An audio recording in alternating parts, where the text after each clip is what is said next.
आपको अगर ऐसा महसूस होता है कि किसी ने आपकी दुकान पर बंधन कर दिया, आपका व्यापार बांध दिया, 4 दिन दुकान अच्छी चल रही है और 4 दिन बंद हो रही है, तो महाराज सूर्य का उत्तरायण जो प्रवेश है मकर के अंतर्गत, वो दोपहर में लगभग 2:30 बजे के करीब में आए, 2:30 से 3 के करीब में आए।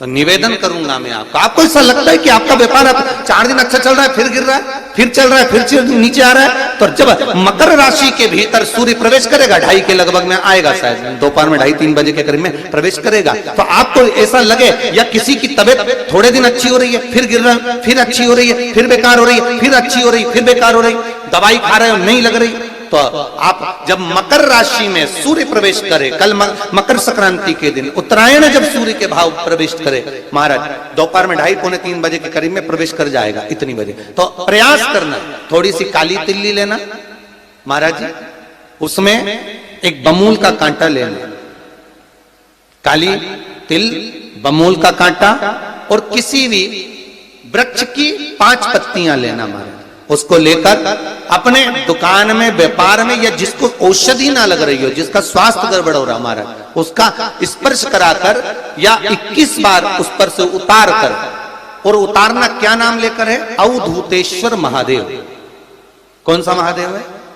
जम के बोलो जरा, अवधूतेश्वर महादेव। शिव जी का एक अवतार हुआ था, अवधूत रूप शंकर का। शंकर भगवान के उस क्रोध को, भगवान शिव के उस क्रोध को ब्रह्मा जी ने घोड़े का रूप दे दिया था और घोड़े को समुद्र में डाल दिया था। उस घोड़े से जलंधर हुआ था, फिर जलंधर का विवाह वृंदा से हुआ था। अर्थात शास्त्र कहता है कि अवधूतेश्वर महादेव का जो रूप है वो रोग का निवारण करने के लिए, व्यापार की वृद्धि को आगे बढ़ाने के लिए। आप लोगों ने कहीं कहीं देखा होगा, किसी किसी के ऑफिस में देखा होगा कि वास्तु शास्त्री कहते हैं कि दौड़ते हुए घोड़े का फोटो लगाओ। सुना है कि नहीं सुना? अरे बोलो तो, सुना है कि नहीं सुना? किसी वास्तु वाले के पास जाओगे ना तो वो कहेगा तुम्हारा ऑफिस अच्छा नहीं चल रहा ना, तो दौड़ते हुए घोड़े का फोटो लगाओ। जो घोड़े 4-5 घोड़े दौड़ रहे हैं उनका फोटो लगा। क्यों कहते हैं वो? उसका कारण क्या है? वास्तु शास्त्री ऐसा क्यों बताते हैं कि दौड़ते हुए घोड़े का फोटो? उसका शास्त्र प्रमाण शिव महापुराण करती है महाराज कि शिव का एक रूप अवधूतेश्वर है, जिसको ब्रह्मा जी ने घोड़े का रूप दे दिया और घोड़े का रूप देकर उसको समुद्र में डाल दिया, जिससे जलंधर की उत्पत्ति हुई। तो अगर मान लो, अगर प्रॉब्लम चल रही है, व्यापार में दिक्कत आ रही है, व्यवसाय में तकलीफ आ रही है, या किसी ना किसी रूप में कोई ना कोई कष्ट आपको लग रहा है, तो अवधूतेश्वर महादेव का नाम लेकर काली तिल्ली, वृक्ष की पत्ती और एक बमूल का कांटा लेकर, और आप दुकान में से उतार लो, चाहे शरीर पर से उतार लो, उसको ले जाकर किसी भी चौराहे पर उसको पटक दीजिए। चौरस्ते पर नहीं डाल सकते तो बहते हुए पानी में डाल दीजिए। बहता हुआ पानी ना मिले तो पीपल के वृक्ष के नीचे डाल दीजिए, पर उसको मकर राशि के प्रविष्ट भाव में ही डालना।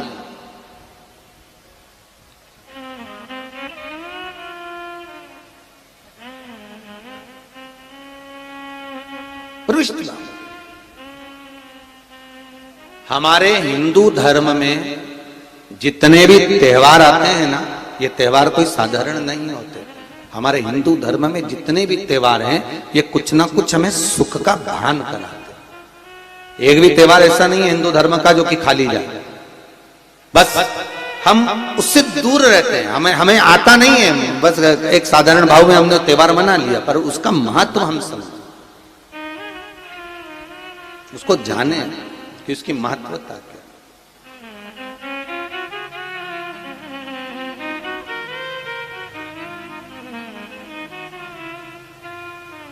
बस हृदय चित्त हो।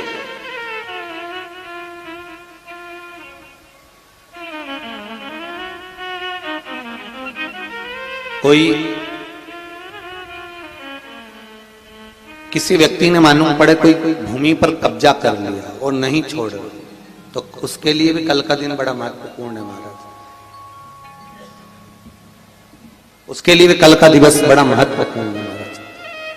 मान लो अगर कोई कब्जा कर लिया हो और वो प्लाट या कोई दुकान, कोई व्यापार की स्थान नहीं छोड़ रहा, तो उसके लिए भी कल का दिन शास्त्र कहता है महाराज जी, शमी पत्र की 5 पत्तियां, कितनी पत्तियां लेना है? 5। शमी पत्र की 5 पत्ती, बेलपत्र की 11 पत्ती।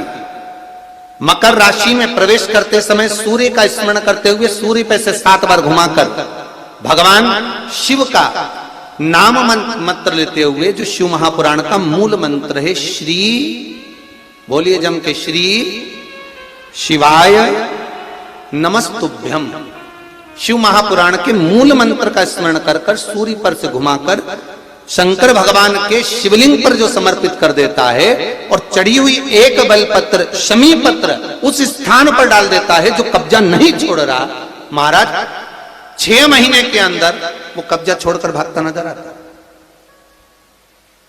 कर्जा अगर थोड़ा भी है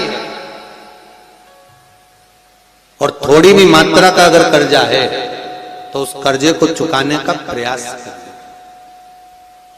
और अगर नहीं चूक रहा तो कल सूर्य जब मकर में उत्तरायण भाव में प्रवेश कर रहा है तो 1 लोटा पानी कलश महाराज उसमें जल भर लीजिए और जल भरकर उसमें 7 दाने चने की दाल के डाल लीजिए।